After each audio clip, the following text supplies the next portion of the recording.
Hey, how y'all doing, Phyllis Weekly? How y'all doing? Good, good. What's up? So, first I want to say, obviously, Happy New Year. This is my first time back in Phyllis Weekly this year, so Happy New Year and all a great holiday. I know it's supposed to be springtime, but you know how it is. In Cleveland, you could get all 4 seasons in 1 week. So today we have a different project that we're working on regarding some different planning in the city of Cleveland. And one of the initiatives that we've heard from residents throughout my tenure on council is residents want to know what's going on. We want to know what you're trying to do in our neighborhoods. How does it benefit us? What type of community benefit packages, or what is actually going on with taxpayer dollars? So one of the things we're trying to do before any project go is to come talk to the people, get an understanding of what you like to see, and we got that today, right now, when we're dealing with the lakefront project. So there's been surveys going around. I know all of us ain't big on the technology, so sometimes we got to do the number one source of marketing, and that's sit down and talk. So as councilman, I'm glad to be able to bring the city here. I'm also glad to bring everyone a part of this project. We all been hearing on the news about the lakefront. We all been hearing about what may be happening, but it's time for us to get the truth and get the reality of what is going on. So I am glad to be able to do the welcome. I'm glad to see you all. And if you got a friend that ain't been here, tell them I said get to the meetings because it's very important that we spread the message of what's going on. So thank y'all for being here. So let's get started. And here go Dan. Thank you. Thank you. Appreciate it, Councilman. That's wonderful. And I just wanted to thank everybody for coming out. Just say welcome. We really appreciate everybody on a cold, blustery Cleveland day at the end of March to actually come out and be a part of this. So thank you so much. And so my name is Dan Schinkel. I'm the principal planner for city planning. I'm standing in for our director today. She just sends her wishes. Her family was dealing with a bit of a family emergency. So we're here. Just put her family's thoughts in your thoughts, please. So just some quick housekeeping. Restroom just down the way here. Please help yourself to food, seconds. We have plenty. We'll be pretty casual today. We'll have a bit of a presentation, a quick panel discussion between us and some of our partners and neighbors, and then we'll switch to just a round table at each table individually, and we'll run through some questions with y'all. But we did want to just give a quick background on the project. This is one of these exciting projects for the city. Our North Coast plan, we're really talking about the lakefront, right? And getting access to a place that has generally been inaccessible for us for, hundreds of years, like 100 years, really, right? So what we're talking about, how many folks are familiar with the Cleveland Browns Stadium, where that's located? That whole area north of it. Wow. Right. Right. Let's go Browns, right? So we own all that space north of the stadium. It's just a parking lot right now. Not the highest and best use of our lakefront, right? So this is one of those important projects that could really be a game changer for our city. And it's not just about connecting, like getting our access there, like you can get there easier, that type of thing. It's really about reconnecting our community to our waterfront.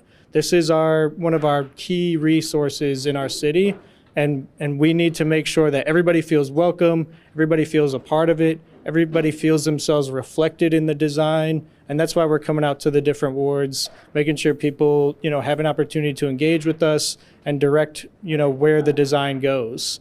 This is going to be a premier park and rec facility, free and open to the public. We want everybody from every ward to come down and feel at home in that space. We've done a lot of engagement through the community. It's been about 18 months of engagement so far. We're going to talk about a lot today on the data that we've collected from the community over the last 18 months. But through that process, we had to pause a couple times and just do a representation check. Are we hearing from the entire community, right? And we found that we weren't. So places in particular, wards 5 and 14, we didn't hear enough from. So that's why we're here today. We're actually at Ward 14 earlier this morning as well. And with help from our partners at Full Frame Initiative that you'll hear from shortly, they really helped us step back, rethink some of our engagement processes, not just who we're getting to, but why, how, right? And, we need to make sure that we're getting that equitable representation throughout the community, and that all voices are being heard, all voices are reflected in the design. You know, a couple things I'll just mention. You were given a survey when you came in. Feel free to fill that one out as we're kind of going through the presentation. And then there's a second survey, sort of an after presentation survey that we'll do at the end of the event, just to make sure that hey, did you feel heard today? Do you feel like the design is reflecting the things that you want to see as well? And there's also contact information there. We really want to gather folks' contact. If you want to stay involved in these processes, we'll keep your email or your cell phone number in our database, just to let you know about upcoming lakefront events, right? So things that are going on in your neighborhood, we want to keep engaging, be back in Ward 5 multiple times over the year, the next year, and into even years beyond. So if you guys are interested in what you see, please leave your contact information for us. And with that, I'm going to hand things off to Allison from the Greater Cleveland Partnership. There you are. Thank you, Dan. All right. Good afternoon, everybody. So as Dan said, my name is Allison, and I do not work for the City of Cleveland. I work for an organization called the Greater Cleveland Partnership. It's actually the Chamber of Commerce for the region. And so what we do is work with businesses. We represent the business community. We have more than 12,000 members, and more than 11,000 of them are actually small businesses in neighborhoods like where we are now. And so part of our interest is to make sure that all of us as residents of Cleveland can have good businesses to go to visit at the lakefront and throughout our city, but also that the local businesses that are here, such as the caterer that provided our wonderful lunch today, have an opportunity, if they want, to scale up and be in places like downtown, where there's opportunity for revenue. How many people here have visited Lake Erie ever recently? Show of hands, a couple of you. Can I ask just quickly, for those of you that don't get down to the lake, why? Is it transportation? Yeah, we hear that a lot. Yeah. Are there other reasons? Too expensive? Okay. So what about like 72nd, 55th?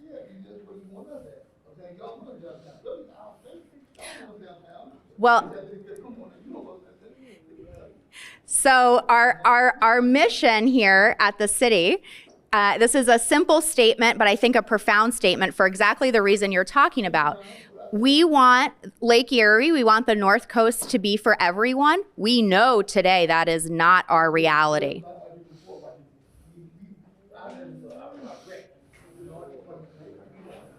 And we're changing that, right? We're right now. You everyone here in this room is part of that design process. We're going to walk you through where we are right now, including some history.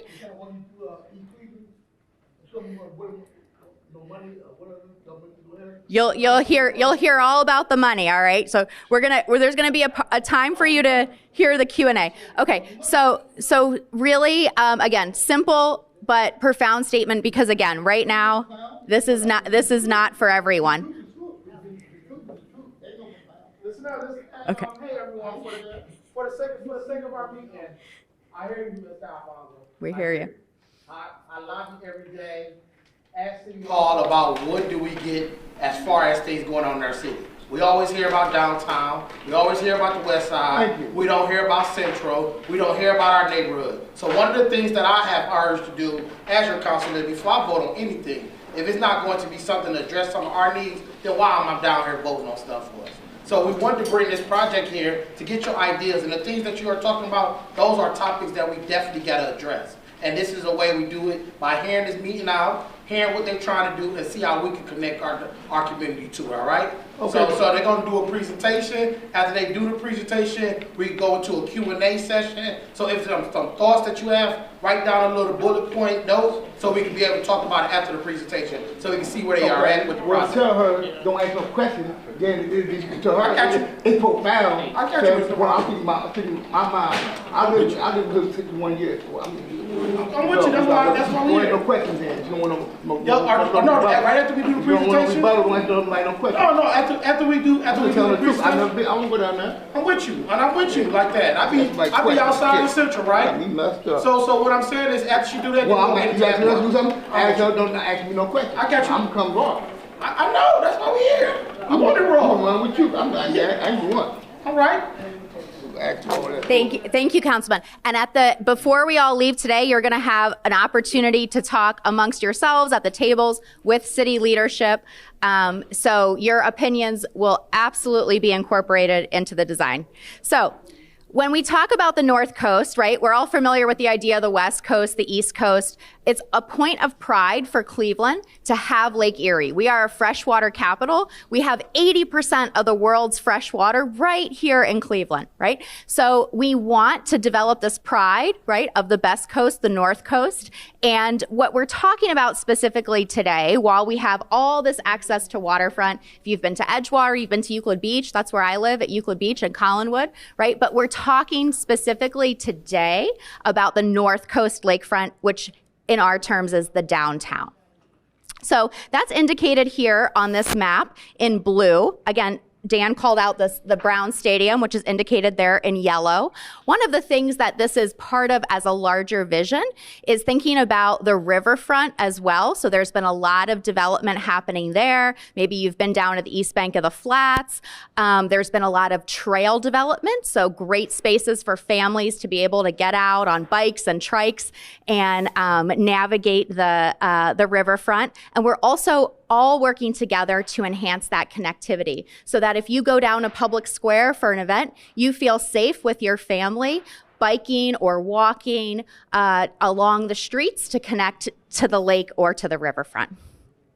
So if you have been downtown recently, these images might look familiar to you. On the left side of the screen, that's West 3rd. So if I were downtown near the Justice Center trying to get to the lakefront, this would be my condition. The sidewalk ends, the crosswalk basically delivers me nowhere. It's really difficult to get down to that lakefront.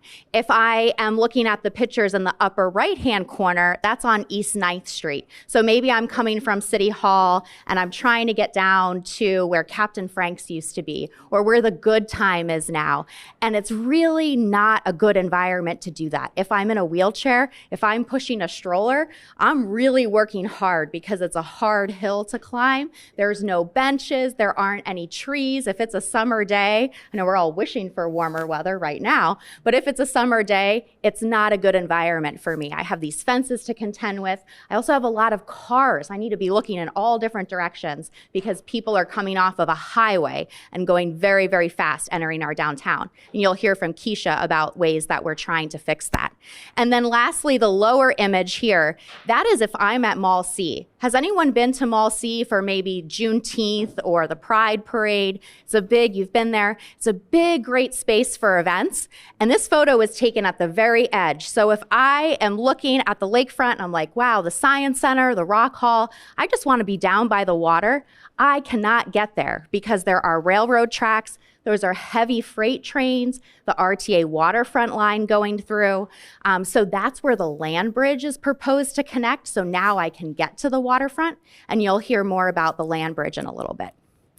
And this is a slide and history that makes me personally sad because today, where we used to have parks, this is the county courthouse that's on Lakeside near West 3rd, where we used to have parks. Look at this beautiful park with these bridges, ability to get down to the water. Guess what's there today? Guess. Parking. Where we used to have parks, today we have a parking garage. So we have decided that instead of a place for people to walk, that is where people are going to park their cars. So we used to have parks 100 years ago or so. And that's what we're trying to get back to today, right? A place for everyone, not a place for cars, a place for people. And so part of understanding the history is not just finding out that we used to have parks and then we want to get back to having parks, but is really thinking about the people that used to use this place. You'll see in Dan's presentation that today it's largely a vacant parking lot, but the existing condition is not just that it was always a parking lot, right? There were people that used 9th Street as freedom seekers in the Underground Railroad to gain their freedom to go to Canada. There's so much history, whether we're talking about the Native American community and the way that they think differently about the connection to land and water as actually having personhood. We have Asian communities here in Cleveland that have a very different relationship and want to have a different relationship to water than the industrial side of our community that uses it to extract, right, to manufacture steel. So all these different interests in water and lakefront, and we all have to come together, but we think we can't move forward until we understand our history. And so we're also asking you all today on your surveys, if you have any memories of the water, doesn't even have to be here in Cleveland. Maybe you've traveled to a place like Detroit, Chicago, maybe the West or the East Coast. And if you've had a relationship to water, or maybe it's something in your family or your cultural history that's important to you to share with us, we'd love to have that information. And we are sharing that on our website. We also had an event at the Rock Hall in the fall of 2023, and that is on our website. You can watch that entire event. And we had 5 different representatives talk about the historical aspects from their personal lives and their family, as well as from a more culturally significant lens, talking about the water and how they hope the Lake Erie development will evolve here on the North Coast.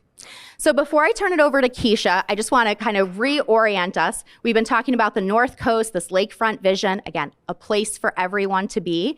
It's so early in our vision documents. You're going to see some great photos, but it's very early days for all of us to be designing this. So we really need your voice. We're super grateful for you to be participating in this way. And these are just some of the things that we're going to talk about and some of the different city contracts that are being run right now. So we're designing a master plan, which you'll hear more about. And that's looking at 2 different things. On the right side, that's looking at the real estate development. Again, that's sort of where my organization fits best. The hotel, the opportunity for economic development, new housing. The Rock and Roll Hall of Fame is expanding right now. If you go down there, you'll see the construction. On this side, we have the beach, the park, the playground, all free park space. Again, right, we want to get back to free, affordable parking or park space where we currently have parking, right? That's our goal. And then the road and the connectivity piece of it. You're going to hear today around how our city has been so designed for cars. We know that many Cleveland residents don't have access to their own personal vehicle, and we all want to commute in different ways. I might want to take the bus, you might want to hop on the train or walk or bike. There's all different ways of accessibility, and we need to make sure our city is designed in that way. So that's what you're going to see about some of the changes so that we can design a really great lakefront, but also much better ways to get there, again, for all of us. So with that, I will pass it over to Keisha, who is the Assistant Director in the Mayor's Office of Capital Projects at the City of Cleveland and leading this project. Thank you, thank you. Hello, good afternoon. Thank you, Councilman, for helping us to arrange this opportunity to meet with the residents here. So I am speaking on the North Coast Connector project. So as has been said before, we are kind of phasing this work. So the first part of this conversation is about how we connect to the lake and how we can improve those connections to the lake. So when you think about getting somewhere, you think about walking, driving, maybe taking a bicycle. We have these scooters that are around, even RTA, buses, train. There are different ways to get to different places, but we want to make sure that all of those options, those opportunities are available for the North Coast Connector component of this project. So what has happened in the past, and we talk about history, so you need to know what's happened so you don't repeat it, right? So in the case of Cleveland, and it was mentioned earlier about the steel industry, Cleveland was very industrial. They wanted to make sure they could maximize all opportunities to make that money, build cars, create steel. And so in order to do that, we needed a railroad. So they put the railroad along the lake because that helped with transport from city to city. They also created a shoreway transportation. So that's Route 2, if anybody's been down there. That also facilitates east-west traffic. So what that did was just create barriers to get to the lake. You saw the pictures from Allison earlier. There's just a lot of concrete. So we want to make sure that we can remove some of that concrete, but also improve those connections. The opportunity for this comes in kind of two folds. And what we're doing is we're still doing some studying, doing the analysis to determine what's going to work best for the city. But one option that we're looking at, build the land bridge, keep the shoreway as is. Now, both options, we're going to build a land bridge. And let me kind of talk you through what a land bridge is. And we all know what a bridge, if you're in a car, you take a bridge, you go from one side of the street to the other side on the bridge. Land bridge, the thought about that is it's without cars. So it's still a bridge, it's still a concrete structure. So it's not of earth, land, it's a concrete structure, but you can walk across it. It'll have some trees, it'll have landscaping, there may be kiosks there for stores. So it'll have some design, it'll be very creative, very inviting, very welcoming. So that's why we call it a land bridge, because it's an extension of the land that is connecting. So in this case, the land bridge will go from, as we mentioned, Mall C here, and it will take you all the way to the lake. Okay. And in order to do that, in this scenario, we're going to let State Route 2 remain the same. There won't be any changes other than removing some exit and entry ramps at East 9th Street. Okay, so not much of a change. But our other more desired option is to have the land bridge, because that's going to happen in both scenarios, but reimagine what the shoreway could look like. And we want to reimagine that into a boulevard. So a boulevard, as we are defining it, will have 2 lanes each direction. A boulevard allows you to slow traffic down.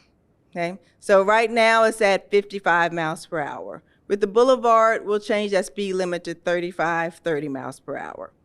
Boulevard will also allow us to have access to development that's going to be created along the shoreway, or easier access to get to the Rock and Roll Hall of Fame, or to Burke, or the Brown Stadium, to the current activities and buildings and structures that are there right now. What we hope that does is, 1, it improves safety. So as people are now invited to ride their bikes, to walk, to experience the space, they'll feel safer because traffic has slowed down. It'll give you a closer environment. We'll have trees, we'll have lighting. It'll really give it a community sense, as opposed to what it's like now with just cars speeding by along the shoreway. And what this does is kind of creates a framework, as we have here, for this downtown connectivity. So with the new boulevard being along the lake, all of our other roads that are now leading north and south have a better connection to that shoreway. We'll have West 3rd, East 9th, and also a new connection that we're adding here, East 18th. And that'll just improve the traffic all along here for the Superior, for your east-west connections as well. So we just think that this is going to open up the grid a little bit more, allow traffic, allow car traffic, pedestrian traffic, scooter traffic, whoever wants to move through downtown, to move safer, and to have other opportunities as they travel through downtown.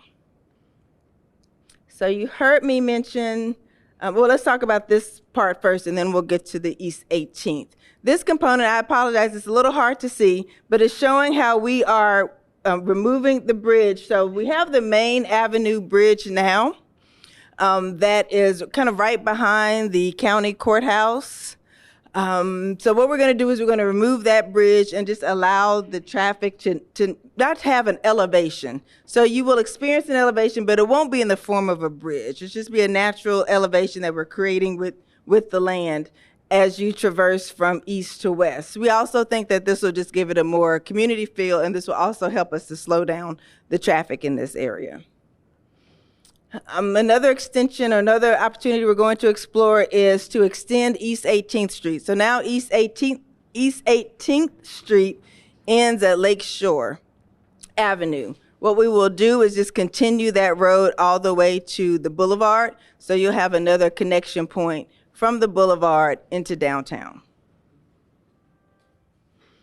Another item we are looking at is East 9th Street at grade. So currently, East 9th Street is above grade. So if you're on the Shoreway and you are traveling east to west, west to east, you go under East 9th Street.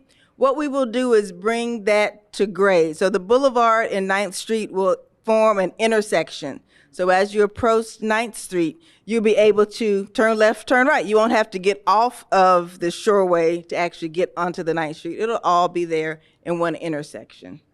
So this is what we're speaking of when we say kind of create community, create something that feels more intimate. If you have intersections, then you're able to put development on these four corners. People can access maybe new stores, easier access to Rock and Roll Hall of Fame. And that just kind of makes people want to slow down. They want to see what's there. So they're not zipping by at 50, 55 miles per hour, but they're slowing down. This isn't lighted intersection, so it's a signal, so that'll also help us to maintain traffic flow. And this project is also including additional lighted signals, lighted intersections along the Shoreway as well. So that'll also help us to keep traffic slower. So that's the connection part of the project. Dan is going to come back and tell you about the master plan. So we're helping you get connected to the lake, but once you're there, what are you going to do? What's happening? What's around in that space? And so Dan is going to give you an overview of what we are imagining for that space. Thank you, Keisha. Appreciate that. And yeah, I think she said it well. I mean, she's really helping us improve our connectivity to this wonderful place. But then right now it's just a parking lot. So what do you do when you get there, right? Let's reimagine that parking lot. So going back, you'll hear a lot about the data that we've collected so far. And like I said, there's been 18 months already. What I'll show you today is how we've integrated the information that we've heard from the community already. And then we'll get into how we're going to continue the engagement and continue to integrate that into the next phases of the project. So what we've heard so far is that folks, 60% of folks want lakeside dining. Like people just want a place to sit out and eat right there at the lake, right there at the riverfront. It's something that we really don't have much of in the city. Festivals, arts and cultural events, just a space to go do fun things downtown, right? And then a sand beach as well. So those were our top four things that we've heard. You know, talk about a sand beach. This is just an overlay of Edgewater Beach on that site. So as you could see, it's 22 acres of asphalt. You could fit all of Edgewater Beach right there if you wanted to. So just to give you a sense of scale, there's a lot of room to work with here. This is what it looks like right now. It's just, like I said, 22 acres of asphalt right on our waterfront, not our highest and best use. The city of Cleveland owns it though, and we can really reimagine what our connection to our lake is. And this is what we've gotten so far over the last 18 months, engaging with folks, doing some design. This is just a framework, a vision, giving us an idea on where we can go, giving us a plan that we could go fundraise with when we go after federal and state dollars. But, you know, basically welcome to what could be your new urban downtown waterfront public park, right? So this place will be free, you know, open to the public, all kinds of amenities. Come down here and enjoy. And actually that view from Mall C, you can continue instead of, you know, being stopped at the railroad tracks, you could continue all the way across, nice park-like setting, all the way down to the waterfront. One of the other exciting things that, you know, pulling the Shoreway, you know, into just a boulevard, it opens up a lot of space and it allows us to build in this space here. This is where the current little Amtrak station is. It's about more like this size. It allows us to really reimagine what a downtown train and bus station could look like and have this really wonderful connective tissue right there. So if you take the bus, if you take the train, you can drop off right here. You could take the elevator right up from the train station onto the land bridge and connect right over, right? And you could even just walk across the boulevard because it'll be a normal road now. So just increasing that ability to connect to all these locations and to have a beautiful way of doing that. So what's going to be there, right? So nature play. We've heard that across the board. People want, something to do with their family, bring the kids down. Let's have a big playground. I mean, this should be a world-class playground. It's at one of our premier locations, right? We want everybody to be able to bring their family down and enjoy it. But it's also, hey, like look at the weather we have today. When we have sun, we got to take advantage, right? So it's a beautiful view. We've designed it so that you can catch that sunset. A great place to just hang out, hear the waves, the wind, watch, the birds fly around, the boats go by. Just a place to enjoy with your family, have a good time. That's what the city's property should be used for, right? We've got a splash pad there so the little ones could run around and on hot summer days. But I mentioned cultural events. This whole area is a big plaza that we can host bigger events, concert series, outdoor movies, like things like that. And the land bridge is actually designed so that your amphitheater seating is built right in. So let's get some bang for our buck. It's not just a bridge. What else can it deliver for our community? And again, just, hey, let's enjoy a nice, beautiful day on our lakefront in a way we haven't in many years. Hey, we're Cleveland, though. It's winter. We're feeling it today. Let's embrace that down here at the lakefront. Let's have, winter markets. That space when the splash pad is off in the winter can be an ice rink, right? And let's reimagine what we could do down there and have a great time.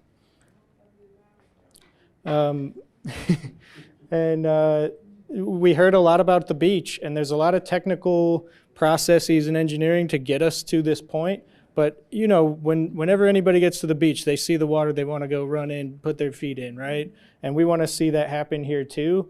So let's get not just a sand beach, but let's get some nice, let's bring nature back to a place that hasn't had nature in forever, and really make it a beautiful park to be with your family. Again, let's embrace the winter, sledding hill, a place to hang out, a nice fishing pier. I'm not sure how many folks go down to the lake in the winter, but when you see it ice over, it's kind of interesting. It's beautiful. It's something you don't see often. Let's give you that access as well. And then in the summer, you can go fishing, all the fun stuff. We did mention that number one thing was lakeside dining. So we're designing a food hall. So this will be multi-story. We're working, again, city owns this property. So how can we help entrepreneurs get into a space right downtown and kind of be a part of the whole synergy of this plan? Let's make affordable food options, right? So, we all know if it's a private development, luxury, $50 plates, we can't go to do that, right? We can't bring our family either. So, we need affordable price points.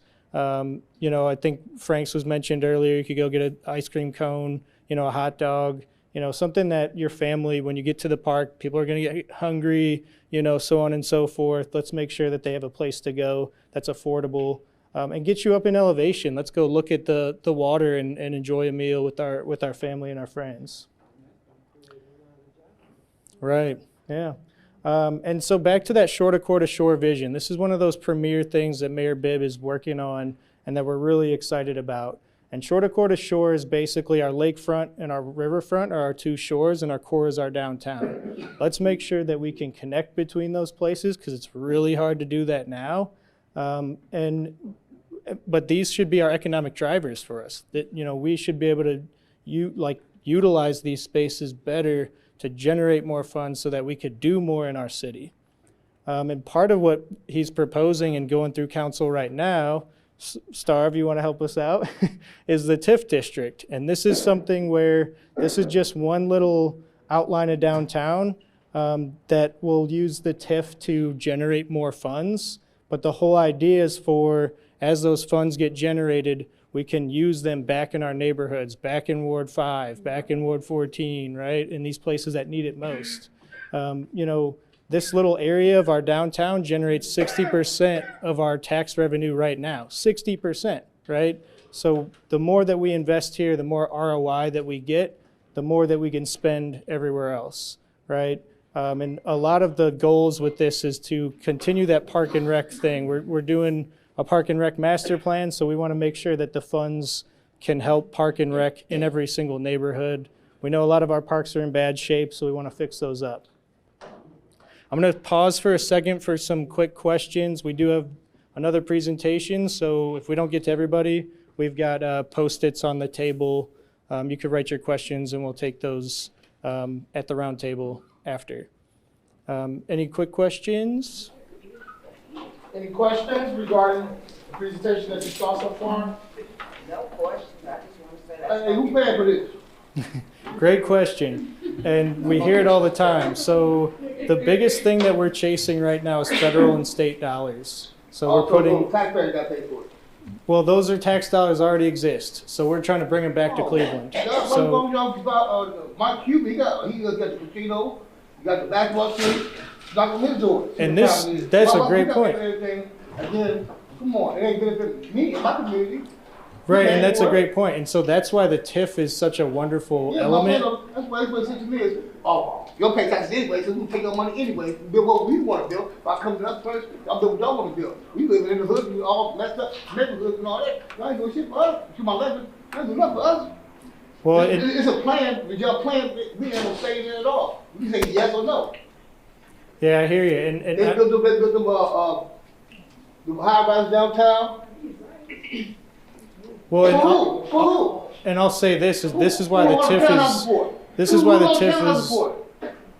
Who's our townhouse? Can I answer it real quick? So this is why the TIF is exciting, because when they make those investments, those big, they own all, you're talking about the stadiums, these big multi-million dollars. When they spend that money downtown, we can capture that and we can deliver it outside the neighborhood, right? And that's what the TIF helps us do. And we haven't had this. We're behind the 8 ball on this. Cincinnati has it. Columbus has it. They're doing better than us with their tax revenue and their ability to help the neighborhoods. We've got to catch up, and this is our way to capitalize on that. Before y'all say, oh, we're gonna do this, but we're gonna take your money anyway. You're gonna say, we ain't got no choice. You're gonna take our tax dollars. But this is just. We do it anyway. This is just in this area downtown, so there's no increase on tax for anybody in Ward 5 or any of Who's these. gonna pay for it? What's that? Who's gonna pay for it? So again, we're looking at federal and state dollars. Okay, then. Those we are- paid for it, but we ain't getting, But you've already paid into the federal and state. We need to bring those dollars back. And if we don't go chase those grants, our money goes some other city, You take our some money other off. state, as I said, every right? And we've got to bring it back. We couldn't do it regardless, because what, do it at night, we'll do it regardless. So So think of it this way, because I gotta live in the hood. I gotta live in the ghetto, I gotta live on these bad streets, I gotta live in all these crimes and all this other stuff. You ain't looking at that. We don't go downtown, you gonna have a security down there? I ain't not gonna get shot, all stuff going on right now. And All we're these bikes going to cover going some of that in the next presentation, because we've heard that over and over. I'm glad you brought it up, and we're gonna be talking about it in a second here. Because we ain't got no voice, the black voice don't have no voice in this city at all. At all. One thing I just want to follow up on is, like, when you think about federal taxes, we've all paid into federal taxes already. They're sitting in a bank in Washington, and they spend them all over the country. We've got to go apply. We've got to go apply and get those taxes back. We can't get reparations. We can't better get food stamps. I know the whole system, so don't try to sugarcoat nothing. I know the whole system. That you're all us, we don't owe y'all, but you're supposed to take it anyway. Come on now. This whole system is corrupt. I mean, what you doing, how you doing, whatever. That riverfront right now, it's all built. It's not good in the wintertime. It's wasting money and the whole night. Wintertime, we do in the wintertime down there.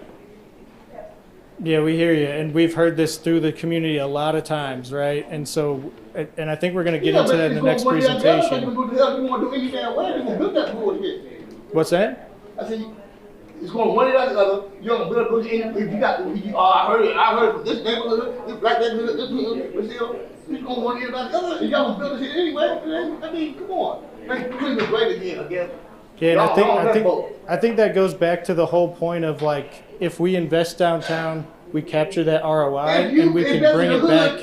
We can bring it back to every neighborhood in the city. If you invest in the hood, tell me that part. I want to hear that part. If you tell them if that's in the hood, is that on your plate? I'm not getting your question. What's that? If you say you want to invest downtown, you know what the hood is? Yeah. All right then. So this is what we're showing is like But those that money is not going to the generate money the that hood? the money that we've captured. We're sending out to every single neighborhood. That's what this is Man, y'all showing. been saying for the last 30, Right. 40 years, man. They came with the weather, man. Hey, y'all been saying some bullshit. The street Let's, up there. I want to East Cleveland there. I'll tell you, I'll come get you, ride you through there. Well, East Cleveland's the next city over, so we're talking about city of Cleveland. Yeah. But let's save. Come and see what we see every day. Oh, we're gonna all the hood, the stadium for the hood, the casino for the hood. This is what's gonna some people's pockets. The money, come on. I hear you. Let's follow up after because we gotta keep things moving. Our money. I'm not trying to hear If you want to write questions down on post-its, we can come back around. Did you have a question on the front? Okay. The system is corrupt. All this shit we are doing for downtown is built by white people, for white people. Because like building something down there, we have to go outside our comfort zone. When we go downtown, well, we get harassed, do all different type of things. So you build all this right now. You got homeless veterans downtown right now. Why we got to build a little building for them? I said all the drug addicts work for them. The money going where y'all wanted to go. To make you money, you make money with money. Fonzo. Oh, what? Shut up. They hear you. I don't give a damn. They hear you. Oh, hey, listen, you did it. Stay in your lane. Stay in your lane.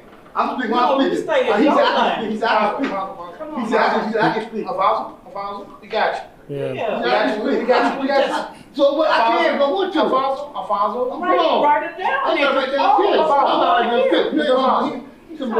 We've got to give everybody a chance. I'm with you. That's why I'm here. That's That's why we're here. Mr. Alfonso, that's why I'm here. You wrong. That's why we're here. We're here. I'm telling you the truth. I ain't no subject to cool ass nigga. For real. Alfonso. I know this man from day one. Y'all put all do whatever. I know where I come from.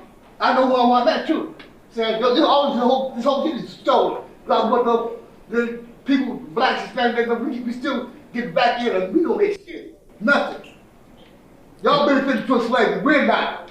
We still hurt from that. Plenty of them don't go back. The Bible said, remember the day you're old. I remember. Saying, I forgive, I don't forget. Everything y'all doing now is wrong. Every system y'all got in this country is wrong. It's against us. We are the number one everything. Everything. And we built this money, we can't get a dime back, we still want our tax money. You know, we still do in these hoods, these kids that go through this.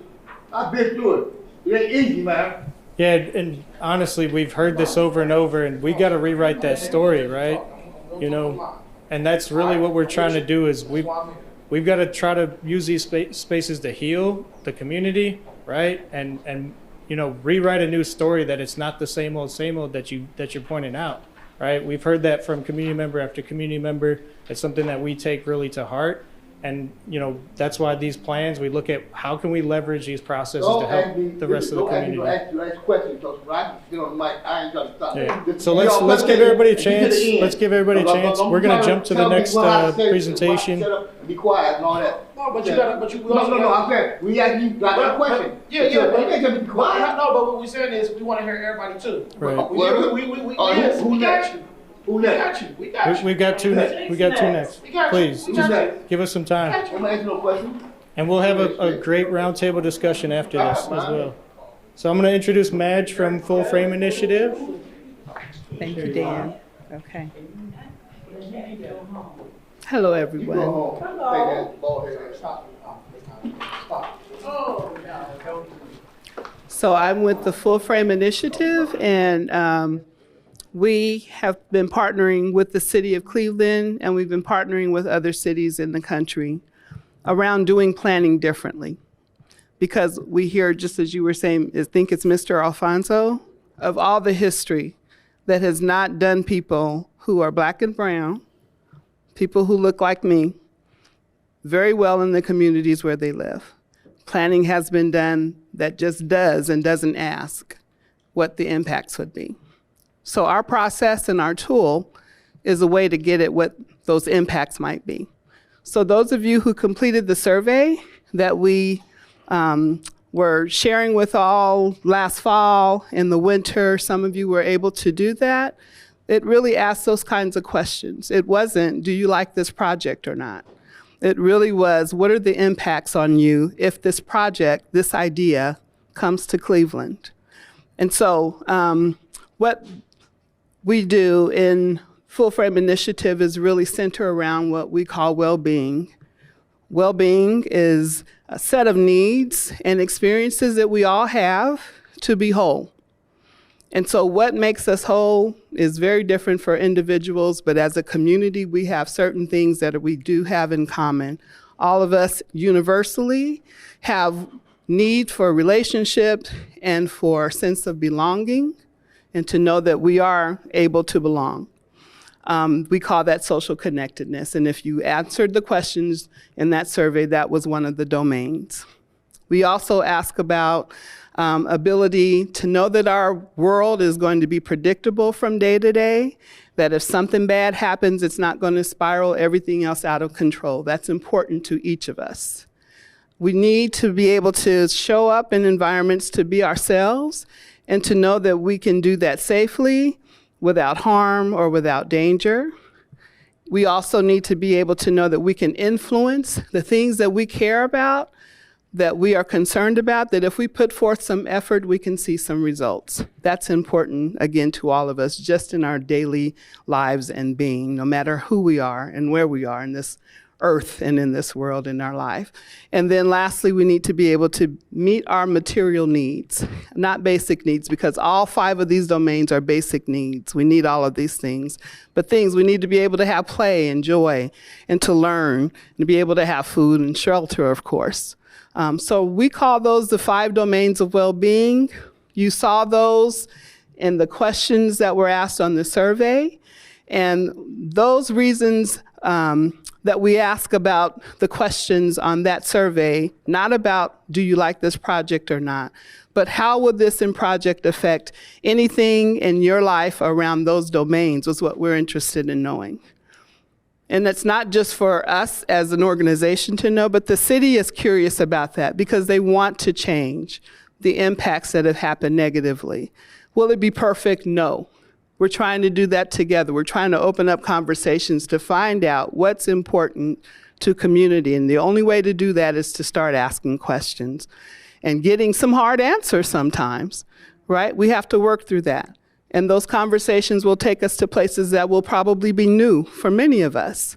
There will be some need to have some trust built and some distrust unlearned so that we can move forward together in some ideas that sound very exciting for Cleveland as far as what we've heard and what we've learned. So in order to do this, we created those surveys and we had people respond to surveys. We wanted to give this information back to you because you already completed it. So this is an opportunity for us to share what the data said, what the answers were that were received, and then make sure that it was actually true what we heard, or did we get it wrong, what we heard. And how we got this information was from the surveys that were completed and from the answers that people wrote in as to whether or not it was going to be impactful to any extreme as a very good thing or actually a very negatively impacting thing. We didn't do this ourselves as the outsiders coming in. The city didn't do it themselves, but we asked people who are from the community, who are experts in the community, who had relationships in the community, who know the community to do this work. And within just a few weeks, those 12 people were able to get 361 responses from your communities. And they were able to do this, which is amazing if you've done surveys before, because people don't always want to complete surveys. They're not excited about that. But they were able, because they have the relationships, because they're concerned about the communities they live in, because they advocate for communities that they live in, because they are leaders in the communities that they live in, they brought that to the community to hear back and say, here's your opportunity to tell the city whatever's on your mind and how this might impact. And we did see all of those responses, which Chantel will be able to share in a little bit in terms of the responses that were given, and they were some hard ones. They were telling the truth, and the city wants to hear the truth. And so we have to do something with that truth. And there are some plans in order to do that. Just wanted to share that these particular surveys, they were targeted to really get the voices from these 4 groups that were not being heard adequately. That was from the Black and African American residents, from Hispanic and Latino residents, the youth and elders, meaning 60 plus, and then those who had household incomes less than $50,000. That's who was targeted. There were a lot of surveys provided, got responses from people who were not actually targeting those specific populations, but really the effort to get those voices was what was concentrated on. So in that last October, November period, that's what was going on. If you saw people, we have some of our credible messengers here today who you might recognize. They were people asking you to complete the surveys. This is the results of it. So we're here to report back and hear from you whether or not we got it right and where we can go from here. So I'll turn it over to my colleague, Senshel.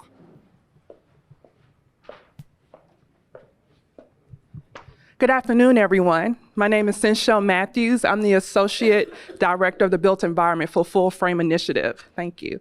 And Madge, my counterpart, who works with communities, partnerships, and engagement, we work for an organization where our mission is to make sure that everyone in America has a fair shot at well-being, and we know that's not the case. Many people are suffering right now. They can't afford food, they can't afford their bills, and it's hard to watch our government send money overseas. I hear you, because I get just as mad, if not madder than you.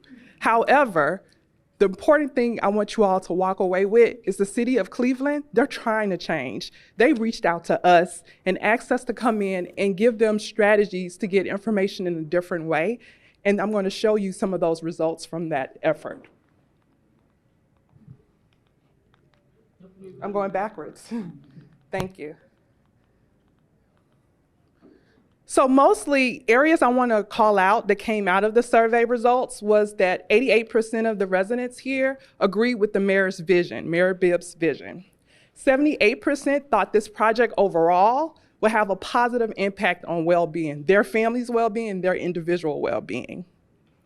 No demographic group had any significant negative rating for any of the 5 domains that we asked, and that's what Madge just covered: social connectedness, stability, mastery, safety, and access to meaningful resources. Everyone felt like this project can make that possible for them. However, there was issues.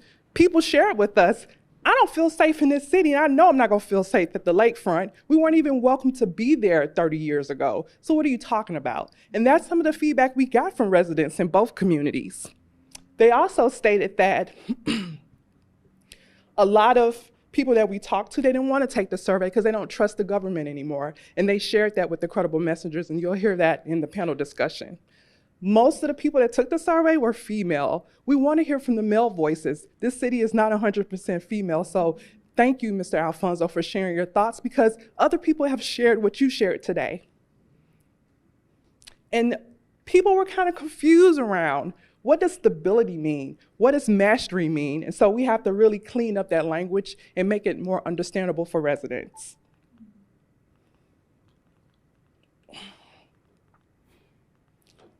So I want to tell you something. We got together November 16, 2023 to look at this data. And it wasn't just our organization, it was your city government came to the room and residents who live in Ward 5 and 14. And we went through each one of your comments one by one to identify themes.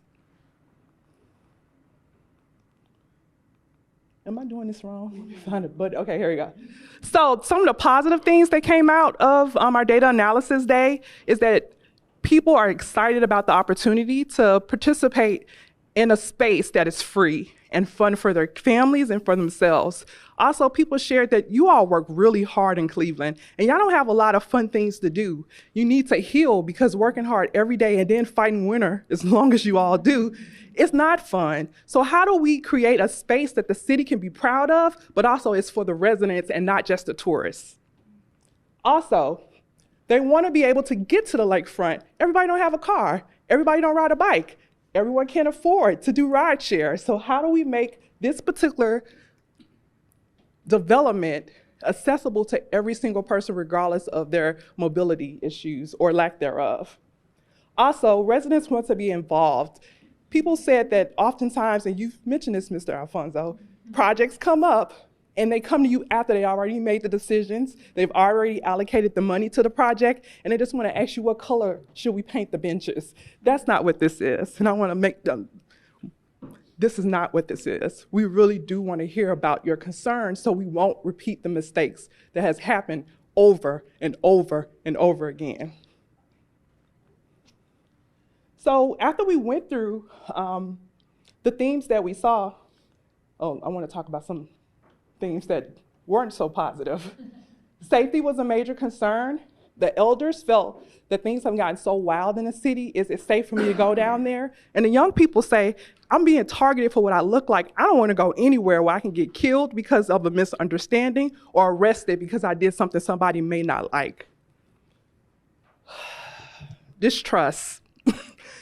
There has been a reputation, not just in Cleveland, but in many cities across the nation. And I'm a city planner. I've been a city planner for 15 years. The same stories I heard in this room today is the same grievances in Memphis, Atlanta, New York City, Oregon. I've been all over, and it's the same thing. So communities are tired of being lied to or made promises that never are delivered. So we hear you. And it's hurtful. You shouldn't have to get this angry to get people to listen to you. And so that's why Wyatt came to Cleveland, so we can give you an avenue to express yourself. People want to see economic opportunity for marginalized communities. So every time a new major project come out, Black people and brown people, they don't get those jobs. They don't get an opportunity to work on the construction crews. They don't get an opportunity to bring their businesses down there so they can benefit from the revenues. The city of Cleveland wants to change that.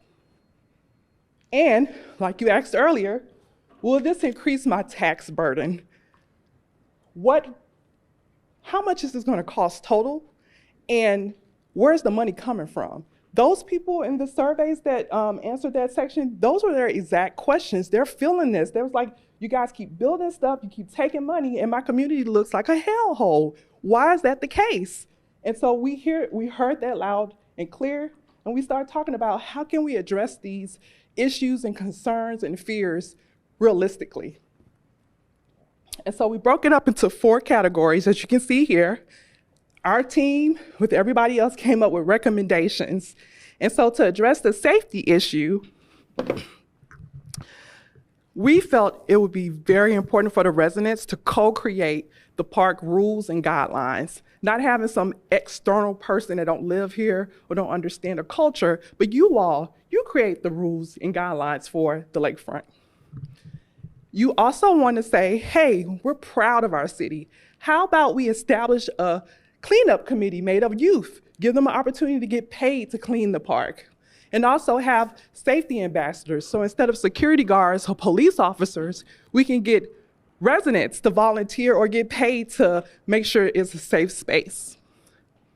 Communication is key, and we understand the distrust and the broken promises, so we're trying to communicate, and that's why we're here today to have this dialogue. But this is not the last time. There's so many meetings and so many opportunities for you to stay included, so please take advantage of them.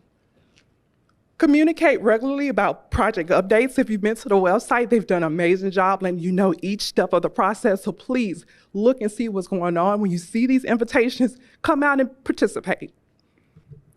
Economic impacts. They don't know how much everything's going to cost yet because it hasn't been fully planned out. That's why they're engaging you, so you can give your input and tell them what you want to see. Also, like Dan mentioned, I've done a TIF before, and it's a really complicated process. First of all, you have to get your government to even vote to allow a TIF district to be established. Once a TIF district is established, and it has to have full council support or it won't happen, that money that's generated in that spot or project that they've identified, it goes into a bank account, and the longer it stays in there, the more money is, the interest build up. So that interest is taken out of that bank account and put into projects in specific communities that's identified. And it usually goes to those communities that they have not invested in for 20, 30 years. So it does work. I'm in Memphis. I just got one passed 2 years ago, and it's working. So I'm telling you, I'm not blowing smoke. I'm telling you reality. TIFs are successful with the right leadership.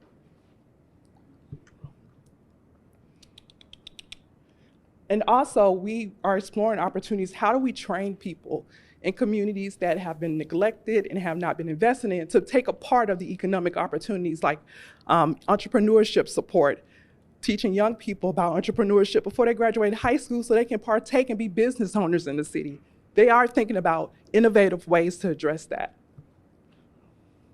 And most importantly, pair lakefront investment with neighborhood investments. People need to see how the project benefits them at home and the city as a whole. And last but definitely not least, we talked about mobility issues, so we need to make this project wheelchair accessible.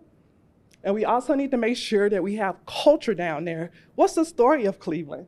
What different ethnicities live here? Let them be represented in this space. And most importantly, we can't forget the history, because where's Keisha?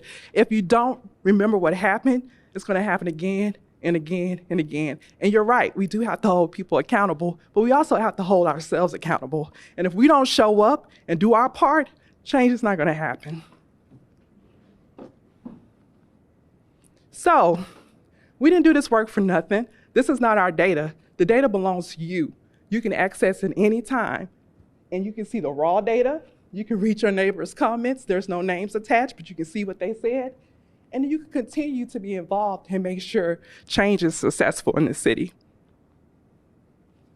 And on that note, I will call up our panelists so we can have that panel discussion.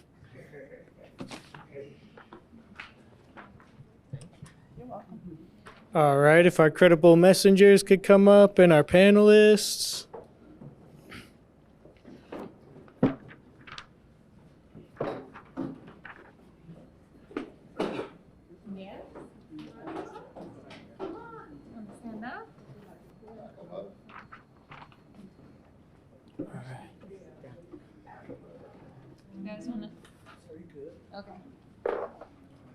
We could probably.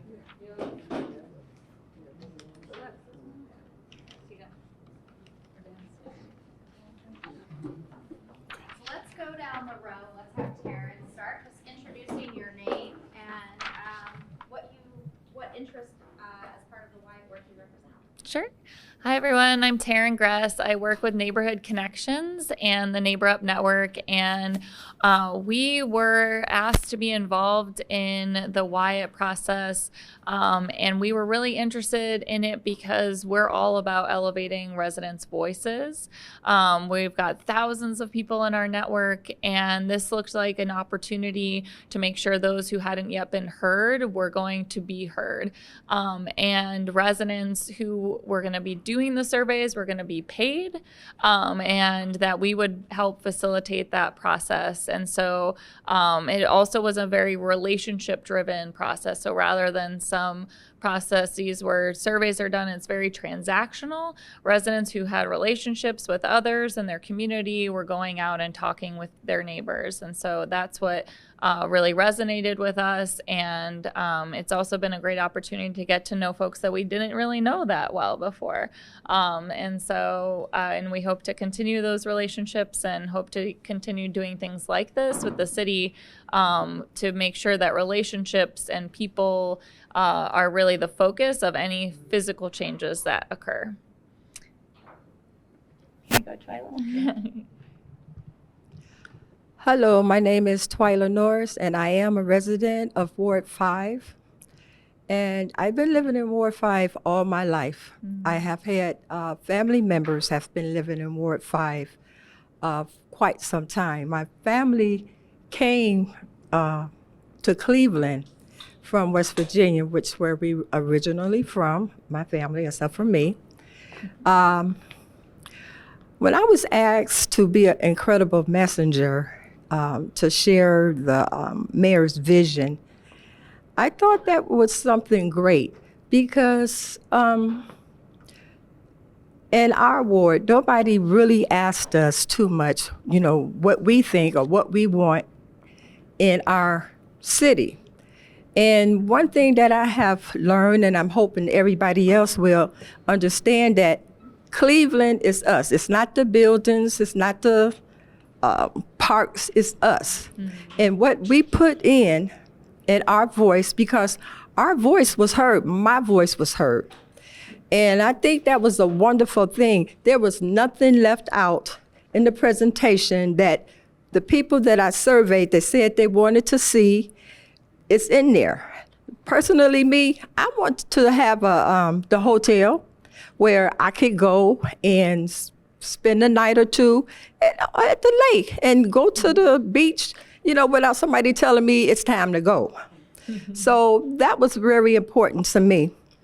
And also, we have to trust. Okay, we vote to put people in office so we can trust them that they have our best interest in heart. I voted for our council person because I trust him that he's going to back me up and he's going to do whatever he can to make sure that my voice is heard. And that's what I did as an incredible messenger.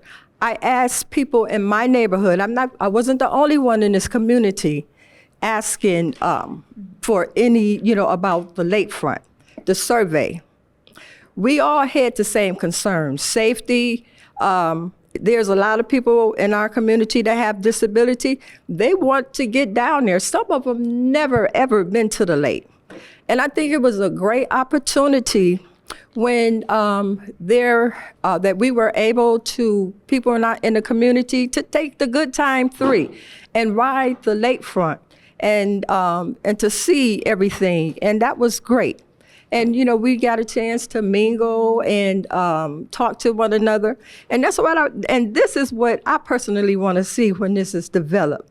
Not only just, our culture, different cultures and different spaces. I want to see us talking to one another, understanding one another language. Hey, you say this in this language, I think that would be great. But it all starts with us. So I put my foot forward, and I hope everyone can too, and join this civic project so we could see exactly how it's operate.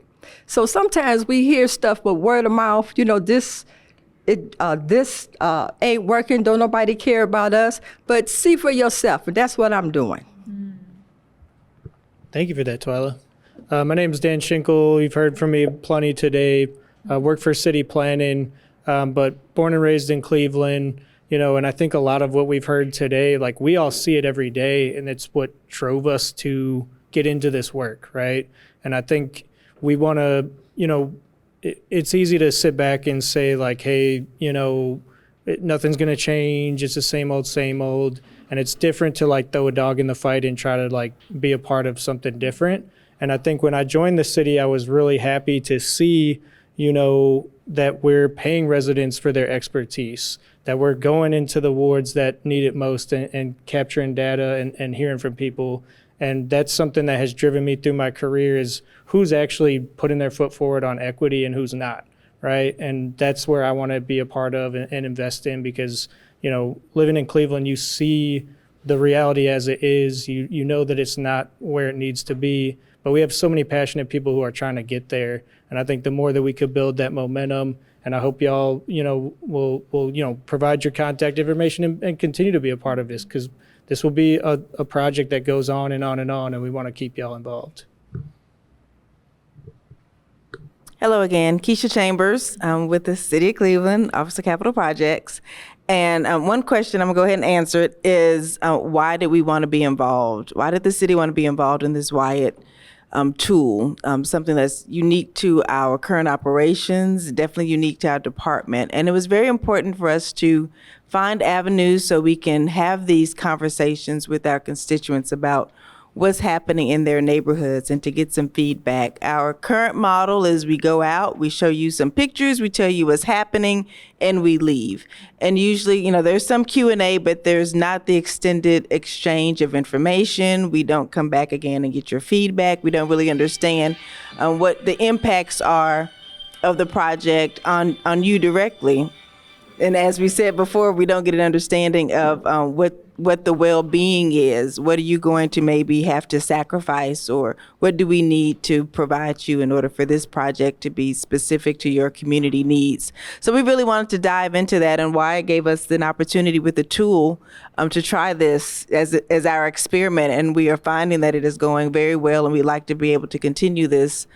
We have numerous projects, so we like to figure out how we can adapt this to not just large transformational projects, but even road resurfacing projects, or, our sidewalk 50/50 sidewalk replacement project. Like, how can we use this to make sure that we are getting all the information that we can from our constituents? So thank you all for being here and for participating.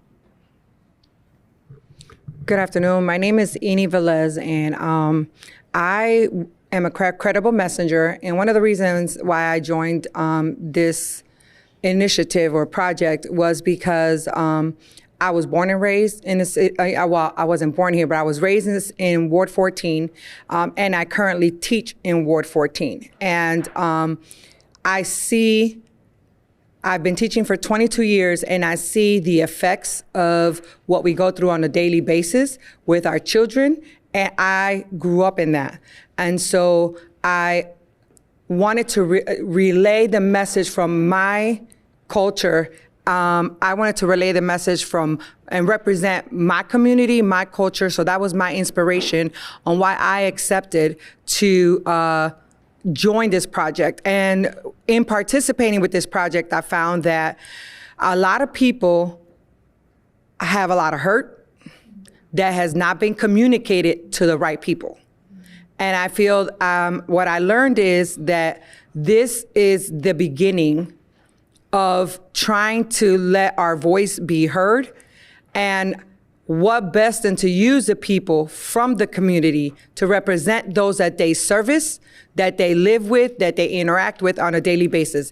And I wanted to represent my Latino community, my people of color, because those are the children I service, those are the children that I work with on a daily basis, and I see the struggle.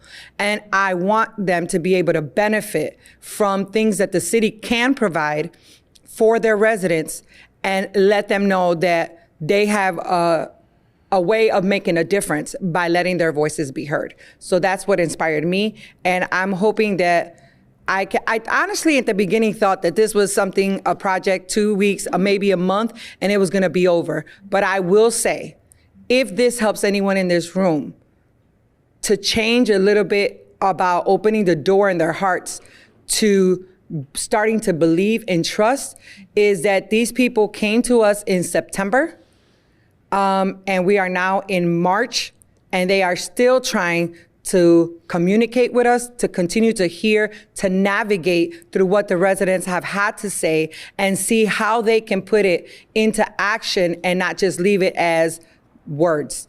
And so for me, that has impacted me and has put in me the desire to continue to put effort to work with them to make this change.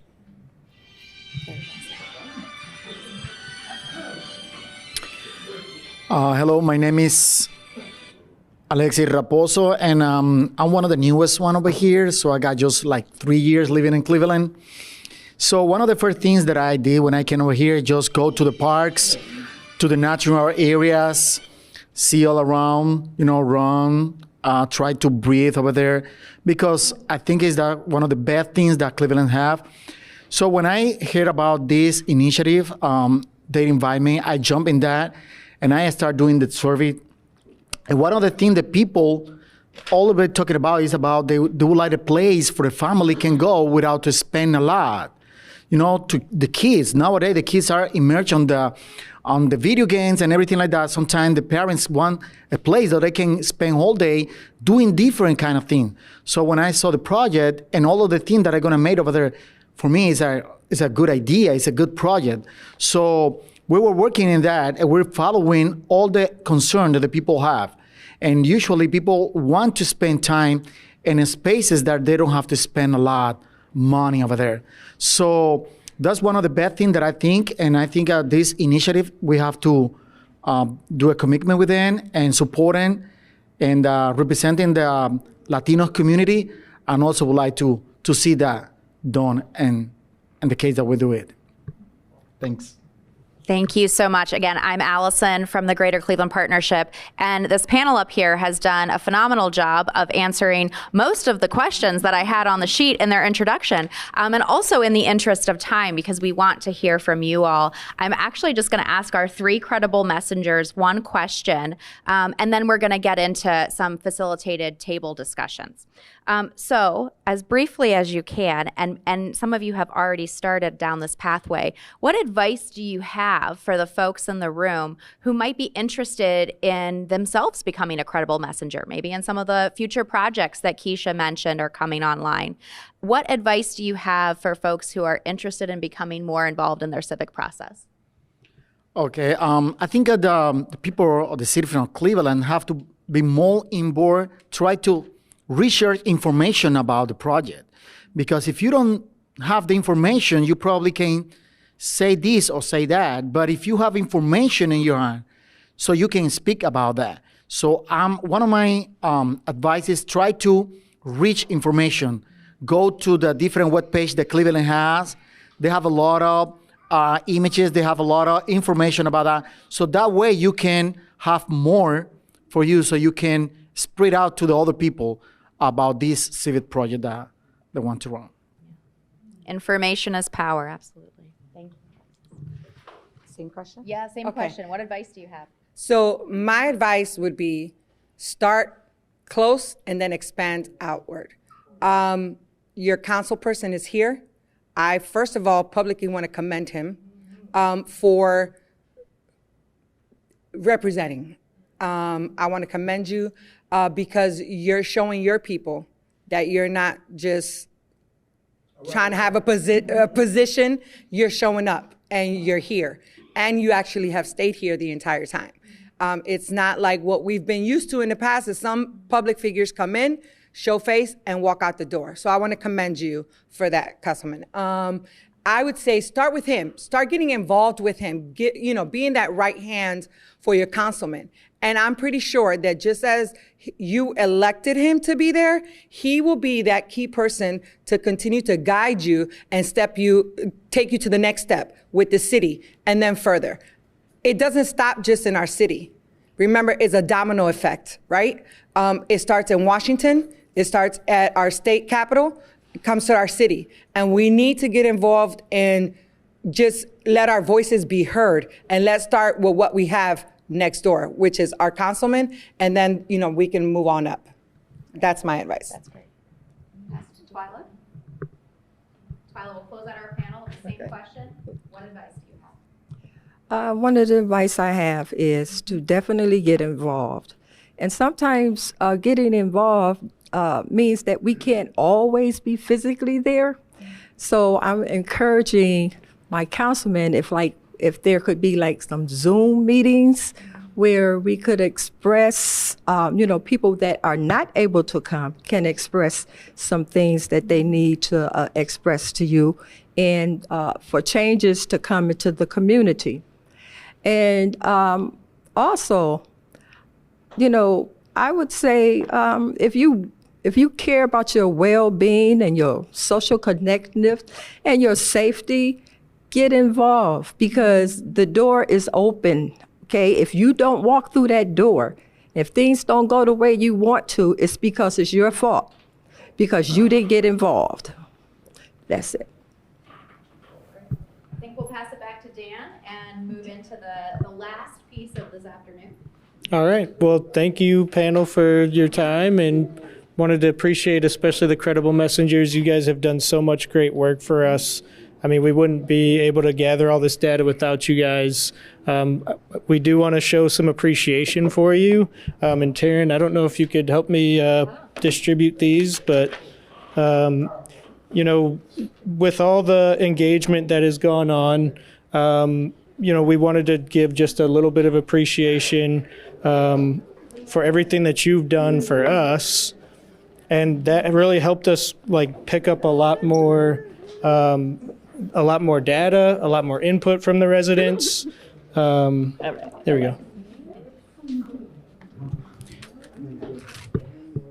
And it's just super helpful to us because we have limited staff, we have limited resources, and we couldn't do it alone. and not everybody could be here today. So there were 12 folks who took a risk to help us with this. So these are certificates of recognitions from Mayor Bibb's office for our 12 incredible messages. So thank you guys so much. We really appreciate all the effort. I know it was not easy. We were learning as we went. We appreciate that you guys rolled with the punches with us and stayed with us. So much appreciated. And the mayor signed it as well. He was very happy to hear y'all's involvement. So thank you. With that, we're going to shift gears into roundtable discussions.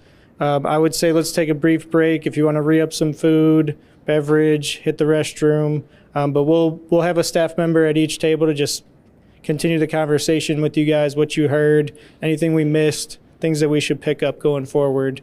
So yeah, that'll be next. Thank you.